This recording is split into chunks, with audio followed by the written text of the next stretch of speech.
दोस्तों, Indian railway finance corporation limited यानी IRFC की बात करें तो स्टॉक के अंदर आज गिरावट देखने को मिल रही है, जबकि बाजार में तेजी का वातावरण बना हुआ है। लेकिन जो डील हो रही है वो चौंकाने वाली है। यहाँ पे कोई भी बिकवाले की डील नहीं है, जितनी बड़ी डील है वो सारी खरीदारी हो रही है। इसका मतलब ये है कि जो गिरावट हो रही है इसमें रिटेल इन्वेस्टर का पार्टिसिपेशन ज़्यादा है। तो क्या इस समय हमें आईआरएफसी में निवेश करना चाहिए इस लेवल पे, या फिर प्रॉफिट बुक करने की संभावना को तलाशना चाहिए? यहाँ पे देख सकते हो कि सिर्फ आईआरएफसी नहीं, बाकी दूसरे भी जो रेलवे के इंफ्रा सेक्टर के शेयर है उन सब में गिरावट का माहौल बना हुआ, और उसके पीछे वजह है प्रॉफिट बुकिंग। लेकिन जो खबर निकल के आ रही है वो काफ़ी शानदार है। आने वाले बजट तक यहाँ पे इन शेयरों में तेज़ी की संभावना फिर बन सकती है, और जो सबसे बड़ी बात है कि बजट के बाद भी ये स्टॉक चमक सकते हैं। तो क्या हमें इस समय इन रेलवे के शेयरों में दाव लगाना चाहिए, जानने की कोशिश करेंगे इस वीडियो के माध्यम से। लेकिन फ्रेंड, उससे पहले अगर आप पहली बार हमारे चैनल पे आए तो चैनल को सब्सक्राइब कर दीजिए, एक बेल आइकॉन दबा दीजिए ताकि जब भी नया वीडियो बने पहला नोटिफिकेशन आपको मिले। वीडियो पसंद आए तो लाइक से जरूर कीजिए। चलो फ्रेंड्स, वीडियो स्टार्ट करते हैं। मैं हूँ आपका दोस्त SB दवे, और हमारे अपने चैनल ऑनलाइन कमाई में आपका बहुत बहुत स्वागत है। तो सबसे पहले आईआरएफसी के कारोबार की बात करें। इस समय लगभग 1 बजे के आसपास का टाइम है। स्टॉक की शुरुआत हुई बिल्कुल फ्लैट 212 पर, जो क्लोजिंग थी परसों की। अब ये दिन भर का जो हाई है वहीं से इसमें गिरावट शुरू हो गई प्रॉफिट बुकिंग की वजह से। तो 201 का लो बना है। अच्छी बात यह है कि 200 के स्तर को इसने नहीं तोड़ा। इस समय 206 के आसपास स्टॉक ट्रेड कर रहा है 2.79% की गिरावट के साथ। अब यहाँ पे देख सकते हो कि ये पूरा मामला प्रॉफिट बुकिंग का है। इस महीने की शुरुआत में 1 तारीख को स्टॉक 170 के आसपास था, तो 170 का जो स्टॉक है उसने दौड़ना शुरू किया, लगातार दौड़ा, और आप देख सकते हो कि यह 15 तारीख को 229 तक आ गया। तो ये जो रिटर्न है वो कम से कम 60 रुपये का है, और काफ़ी कम समय में। तो 230 के आसपास जो स्टॉक है, जो 170 के आसपास था, उस वजह से आ गई प्रॉफिट बुकिंग।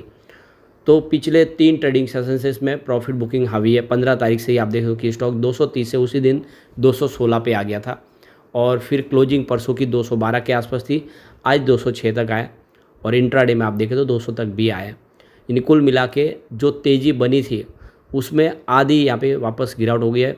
लेकिन अब लग रहा है कि ये स्टॉक यहाँ पे सेटल हो सकता है। वॉल्यूम काफ़ी अच्छा है। पिछले 1 महीने पहले इसका 10 करोड़ का वॉल्यूम था, 3 करोड़ की डिलीवरी उठाई गई थी। 1 वीक पहले 18 करोड़ का वॉल्यूम था, 4 करोड़ की डिलीवरी उठाई गई थी।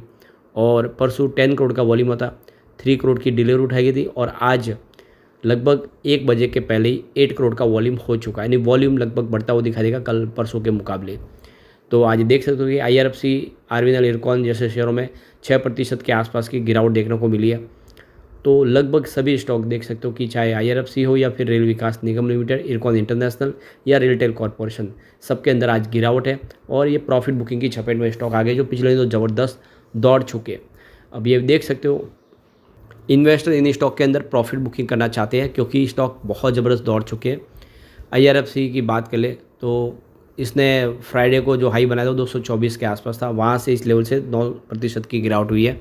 आरबीएनएल के अंदर भी देखें तो यहाँ पे जो रिसेंटली 647 का हाई बनाया था उससे 9% के ऊपर के लेवल से गिरावट हो चुकी है। तो ये जो गिरावट हो रही है इन रेलवे के शेयरों में, यहाँ पे दूसरा कोई रीज़न नहीं है, ये प्योरली प्रॉफिट बुकिंग का मामला है।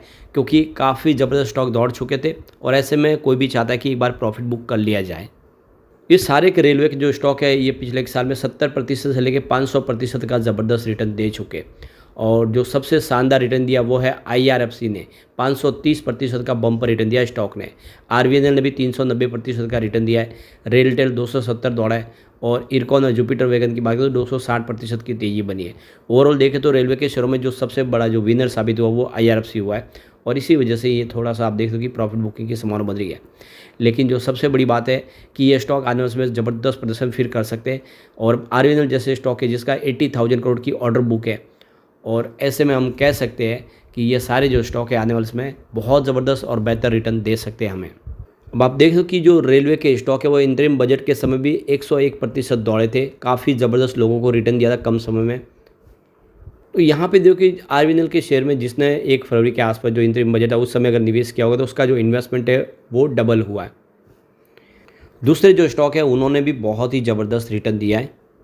तो जिन लोगों ने वो जो रैली थी इंटरिम बजट की, अगर उसको मिस कर लिया है, तो 23 जुलाई को फिर से हमारा पूर्ण बजट आने वाला नई सरकार का। तो यहाँ पे अब एक नया सेशन शुरू होगा, यहाँ से एक अच्छी तेज़ी फिर शुरू होगी। थोड़ा सा प्रॉफिट बुकिंग के बाद से स्टॉक फिर दौड़ेंगे। तो इस बार वो जो चूक गए वो इनके लिए एक अच्छा मौका है कि फिर से एंट्री कर सकते हैं।